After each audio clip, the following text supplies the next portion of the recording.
Welcome back to This Explainer. Today, we're diving straight into a really fascinating analytical case study from the Office Drama Stories universe. It's an episode called The Day the System Refused the Shortcut. Now, we're going to be looking at a fictional, but let's be honest, incredibly realistic workplace to unpack the dynamics of institutional memory, toxic office politics, and working controls. So picture this. You have a corporate environment that is desperately trying to reform its culture. They've literally just rolled out this new set of accountability controls called the Memory Charter. But as we all know, old habits die hard. And the true test of any new system isn't the flashy public announcement, right?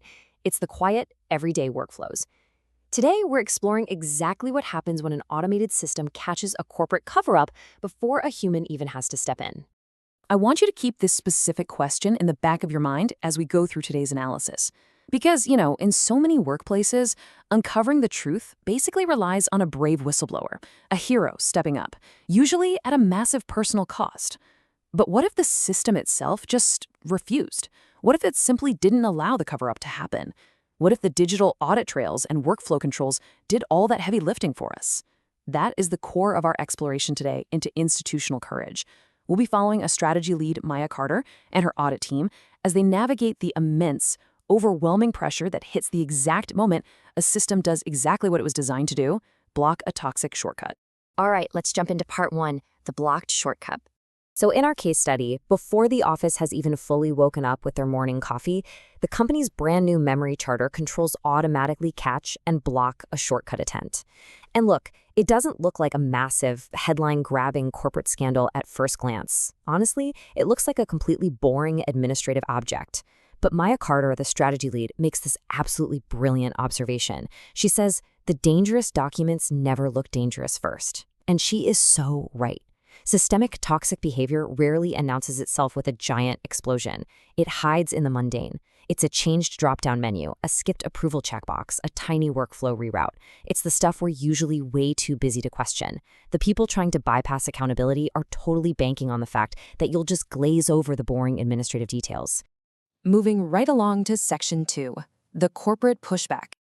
So the system blocks this seemingly boring shortcut, and the reaction from the old guard is instant, and honestly, highly educational.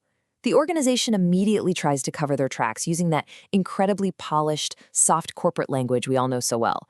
They claim the new system block is just too strict and, it slows down urgent business decisions. I mean, it sounds like efficient management, doesn't it? But amidst all this fancy talk about business continuity, nobody is answering the glaring question, what was the specific shortcut actually trying to do? See, they're intensely focusing on the speed of the process, so they don't have to talk about the destination of the process. Which brings us to a quote from Adrian Vale, who's this very polished transformation officer in our story. He tells the investigating team, be careful not to turn every inconsistency into a crisis. Let me ask you, have you ever heard this kind of soft pressure in their own career? It's fascinating, right? Because pressure in a toxic environment rarely looks like a boss screaming in your face. It arrives dressed up as mature career advice. It's framed as this gentle suggestion that, hey, good, stable leaders know exactly when to stop asking inconvenient questions. But Maya completely refuses to back down. Her response is literally foundational to this whole case study. Truth is not damage. Hiding it was. Boom. She establishes right then and there that following the system's record is always better than yielding to executive pressure, no matter how politely that pressure is packaged up. That takes us to Section 3, building the proof map. The team quickly realizes they are not going to win an emotional shouting match with these executives. So they smartly shift the battleground to cold, hard facts. They map out every single data point, object, owner, timestamp, missing approval. They literally trace the shortcut all the way back to its source. And organizing the data like this, it completely removes opinions from the room. It creates a clean, undeniable path from an action directly to an owner. When you put records in chronological order, they start confessing before a person even opens their mouth. Now, to build this map, they rely on Nina, the executive assistant. And Nina understands something absolutely crucial. Invisible, everyday background work always leaves a foreground trail. Think about it. Calendar exports, draft notes, receipts, visitor logs. People who think they are cleverly bypassing a system usually treat admin tasks as invisible. They totally forget that the invisible work actually sees everything. You literally cannot change a quiet workflow without booking a meeting room, sending a draft, or leaving some sort of digital receipt. Then we have Jordan, the IT audit specialist, who steps in and translates the system logs into a super simple sequence. User logged in, field changed, route approved. Jordan emphasizes something great here. Finding the truth isn't some cinematic Hollywood computer hack with green code raining down a screen. No, it's just a cold, undeniable sequence of human actions. It's not suspicion, it's sequence. As this mountain of data stacks up, Aisha, an analyst on the team, asks what I like to call a room-shrinking question. Who benefits if this stays classified as harmless? Man, this cuts right through the corporate fog. When the execs try to shift the focus back to feelings and business continuity, asking who benefits forces everyone in the room to look at the motivation behind the action, rather than the mood of the investigation. Honestly, it's the single most important question in any internal audit. Okay, let's get into Section 4, the formal review theater. In the formal review meeting, the executives try their hardest to soften the verbs and prioritize optics. They're treating it exactly like a performance. Everyone is playing a role.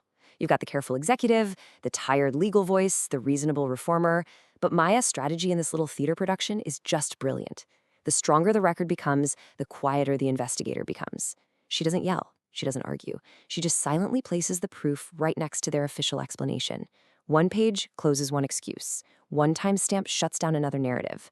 She basically lets the undeniable timeline do all the talking, quietly cornering the executives with their very own data. And that leads us directly to the big reveal. Stripped of all the corporate jargon and the flimsy excuses, the horrifying truth behind that boring little administrative shortcut is finally laid bare. It was a quiet workflow change specifically designed to reopen a private queue used to bury protected HR complaints. Wow, they weren't trying to speed up urgent business, they were trying to restore an old toxic practice of silencing employees without leaving a trace. The system literally caught an active cover-up in motion. Finally, Section 5, repairing the system. So, discovering the truth, that's really only half the battle. While the natural corporate reflex is, of course, to sweep it under the rug, Maya and her team flatly refuse a quiet, private fix. They know that would leave future employees completely exposed. Instead, they implement a hardcore systemic fix. First, they keep that automated block firmly in place. Second, to address the operations team's whining about needing speed, they do create emergency exceptions, but those exceptions now require live witnesses. And third, they prove that urgent speed still leaves footprints. They essentially prove that yes, you can move fast in business, but accountability and speed absolutely must coexist. Conflict and urgency must always leave a record. Maya captures the entire ethos of this resolution so perfectly when she says, "Do not quietly fix what can publicly teach." This connects right back to the core lesson of our whole case study today. A repaired workplace isn't some magical, flawless utopia where conflict doesn't exist. No, a truly repaired workplace is one that writes its lessons permanently into the process. It ensures the system remembers, even when the people forget, or when the people inevitably leave. I really want to leave you with this powerful retention line from the source material. The record did not raise its voice, it simply waited for someone patient enough to read it. That just sums everything up beautifully, doesn't it? A safe, functional workplace shouldn't require its employees to be brave heroes every single time something goes wrong. It relies on undeniable systems, strong audit trails, and the quiet patience to actually read the facts when those old, toxic habits try to sneak their way back in. And that brings us to the end. But before we go, I want you to seriously think about this question. How does your workplace handle conflict in documentation? Does your organization rely on quiet, hushed-up private fixes when things hit the fan? Or do you build undeniable audit trails that protect the truth even when absolutely no one is looking? Thanks so much for joining me for this explainer. And hey, keep looking closely at those boring, everyday workflows. See you next time.